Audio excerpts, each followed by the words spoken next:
এই পৃথিবীতে আসার পর আমাদের হায়াত তো বাড়ছে না, বরং হায়াত প্রতি মুহূর্তে কি হচ্ছে? লোকেরা বলে হায়াত বাড়ে, হায়াত তো বাড়ে না। হায়াত কি হয়? জন্মের পরের থেকে আমার জন্য রিজার্ভ আছে যতটুকুন, 50 বছর বাঁচবো, 60 বছর বাঁচবো, যতটুকুন হায়াত আমার জন্য নির্ধারিত করা আছে, নির্ধারণ করা আছে, প্রতিদিন একদিন একদিন করে কমে যেতেছে। এজন্য আমি বলি, আমার বাড়িতে যে ঘড়িটা আছে, এই ঘড়িটা বেলা 1টার সময় ঢং করে একটা আওয়াজ দেয়, শ্রোতাকে শুনিয়ে দেয়, বাড়িওয়ালা তোমার জীবনের মূল্যবান হায়াত থেকে 1 ঘন্টা কমাইয়া দিলাম।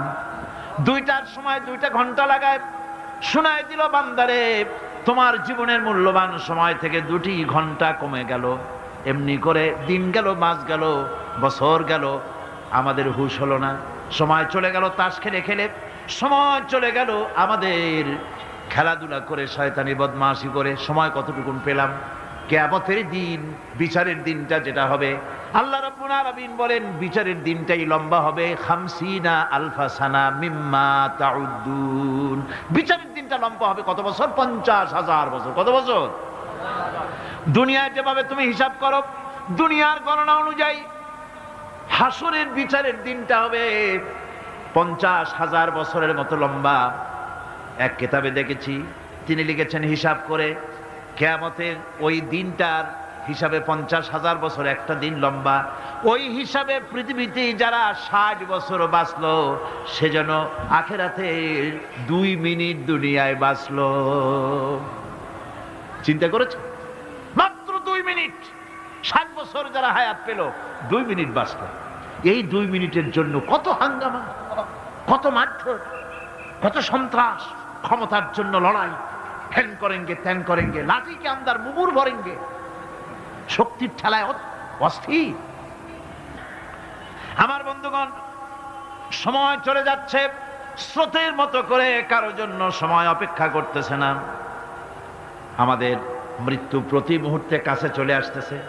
এই জন্য শায়ের বলেছেন, আগাহ আপনি মৌত সে কোই বশর নেহি, আগাহ আপনি মৌত সে কোই বশর নেহি, সামা সো বরস কে হ্যাঁ পল কি খবর নেহি।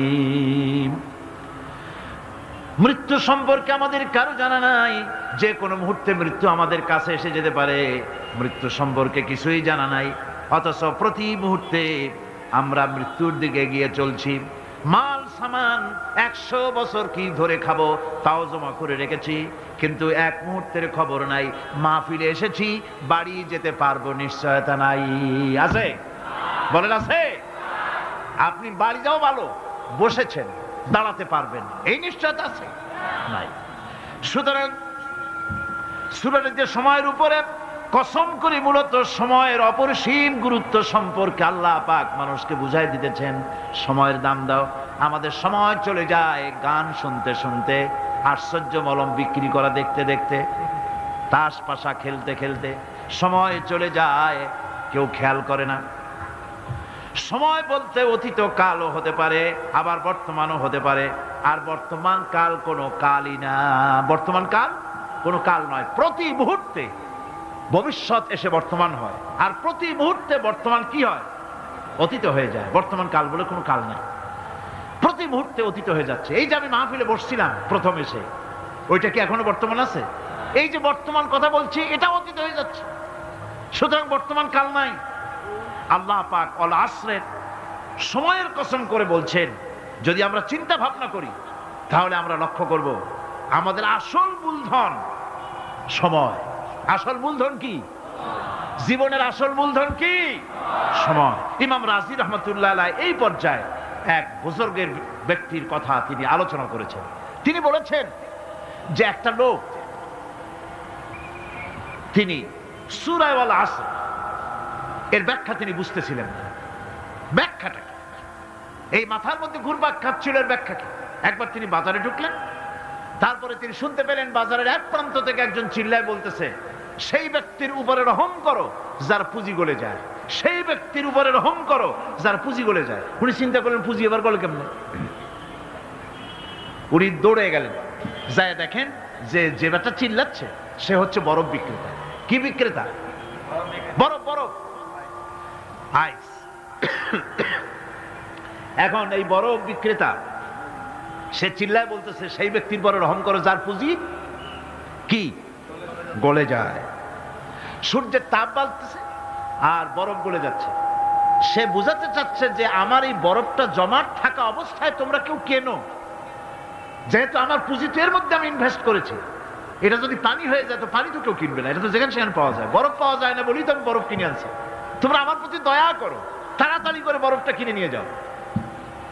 ইমাম রাজি রহমতুল্লাহ আলাইহি বলেন, বুজুর্গ ব্যক্তি চিৎকার মেরে বললেন, আল্লাহু আকবার, আমি কিন্তু এই বরফ বিক্রেতার ঘোষণার মধ্য দিয়ে সূরা ওয়াল আসরের তাফসীর আমি বুঝে ফেলেছি। তার মানে হলো বরফ বিক্রেতা যেভাবে বলতেছে, সেই ব্যক্তির উপরে রহম করো যার পুঁজি গলে যায়। আমারও তো একটা পুঁজি আছে, ওই পুঁজির নাম হায়াত। প্রতি মুহূর্তে আমার পুঁজি তো গলে যেতেছে, আমার পুঁজি তো গলে যায়, প্রতি মুহূর্তে কমে যেতেছে। আহারে, এই পুঁজি যে গলে গেল ধরে রাখতে পারলাম না, এই জন্য কিছুই তো করতে পারি নাই।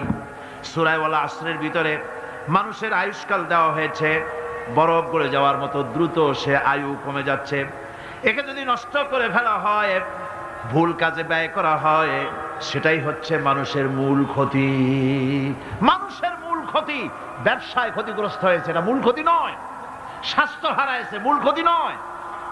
রাজনীতিতে ব্যর্থ হয়েছে, মূল ক্ষতি নয়। জীবনে মন্ত্রিত্ব হারাইছে, মূল ক্ষতি নয়। মূল ক্ষতি প্রতি মুহূর্তে সময় নষ্ট হচ্ছে, এটাই মূল ক্ষতি। ভাইরা, কিয়ামতের দিন জান্নাতীদের কোনো দুঃখ থাকবে না, সকলের দুঃখ থাকবে। জান্নাতীদের কোনো দুঃখ থাকবে নাকি? থাকবে, থাকবে। জান্নাতীদের মনের মধ্যে একটা দুঃখই থাকবে। ভালো করে শুনুন, জান্নাতীদের মনের মধ্যে একটা দুঃখই হবে। তারা মনে মনে চিন্তা করবেন, আফসোস করবেন, আহারে যদি দুনিয়ায় বসে অমুক সময় বাসে বসেছিলাম, আজে বাজে চিন্তা করেছি, বাড়ির ড্রয়িং রুমে একা একা বসে বসে আজে বাজে চিন্তা করেছি, অমুক অমুক সময় খেলাধুলায় কাটাইছি,